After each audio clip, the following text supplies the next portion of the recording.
All right, Rob, this is what we're going to see right now. Elevation control, for those of you interested in privileged access management, this is going to be of interest to you. Explain. So a couple of parts. I mean, look, we all know it's not a good idea for users to have excessive privileges, local admin rights on machines. Yes. Problem is, in a lot of organizations, people don't even know who has local admin rights on machines. So the first thing we allow you to do is to see, well, look, these are all the local administrators in my environment. So I have an option here. If I want, I can demote users, so remove them from the local administrators group. I can also set policies basically across an entire organization or group of computers or whatever, saying, look, remove local admin rights from everybody except these users. So this is my backup, break glass account, whatever the case may be. Remove local admin rights from everybody except that user. Now, I'm going to show you why you don't actually need that backup account now in a moment. So first of all, we can set, and look, there's certain things that from time to time users will need to run with local admin privileges. I mean, installations, for example. To actually install software, you need admin privileges. Yeah. Yeah, great example. So I want to install a piece of software here on my machine. I want to install, say, TeamViewer, for argument's sake. When I try and run as a local administrator, I'm not a local admin. I'm pretty familiar with this screen. What I'm not familiar with, though, or what you may not be familiar with, is the option to request ThreatLocker elevation. And this is where elevation control for ThreatLocker, because this option only exists if you have elevation control. Correct. Yeah, if you've got ThreatLocker's elevation control, we basically take over the UAC prompt, we replace it with this, and you can request it immediately from the agent. So no phone calls, no tickets, no logging into machines, no copy and pasting passwords. But more importantly, you don't need to know what the username and password is for the admin. Absolutely not. You don't need an additional username and password to allow this thing to run with local admin privileges. So if we go into our response center as an administrator, I can see that this user is trying to elevate this thing. I can see exactly what it is. So I've got complete details here. I can see it's a signed file, the user, the reason they've given me. I can see all of that information. Again, I can use the built-ins we mentioned earlier on, so I'm just going to use our TeamViewer built-in because it's easier and quicker. I can set ring fencing options here if I want as well from this one screen, but I'm just going to leave it be. And now, as you can see, elevate this program to run as a local administrator. So again, it's this program, not this user. This individual application is going to be able to run with elevated privileges. And in this case, I'm going to allow it for 1 hour. Okay, so it needs to run as local administrator long enough for the user to install it. It doesn't need to run as a local administrator forever. And this is sort of aligned with the philosophy of privileged access management. Only give people access for the time they need to use the tool. Or applications access or privileges for the time that they're needed.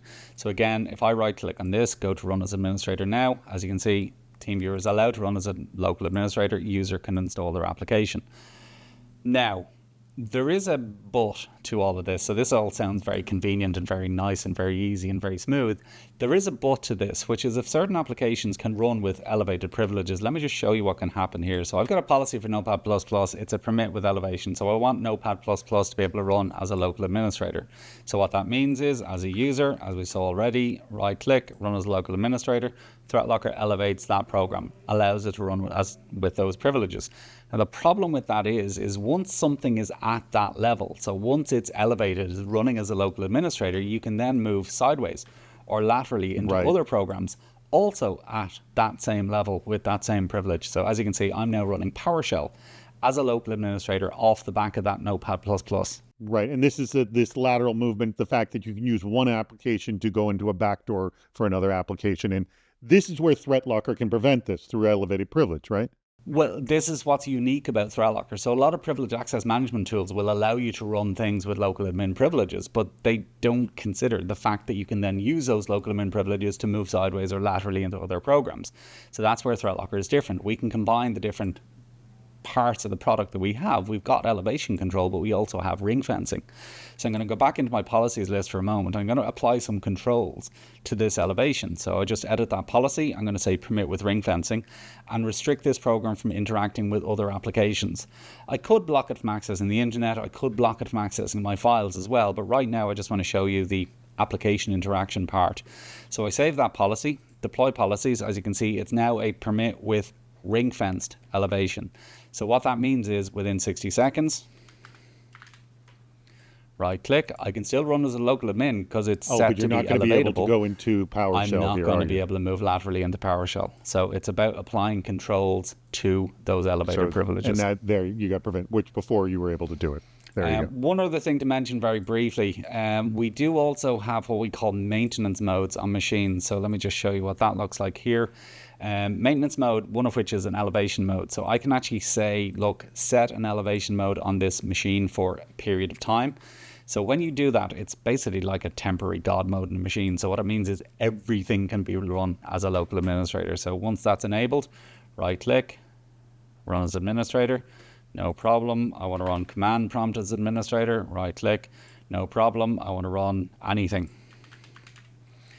Anything and everything can be run as an administrator. So it's basically like logging into a machine as a local administrator without actually having to log into a machine as a local administrator. That is pretty darn cool.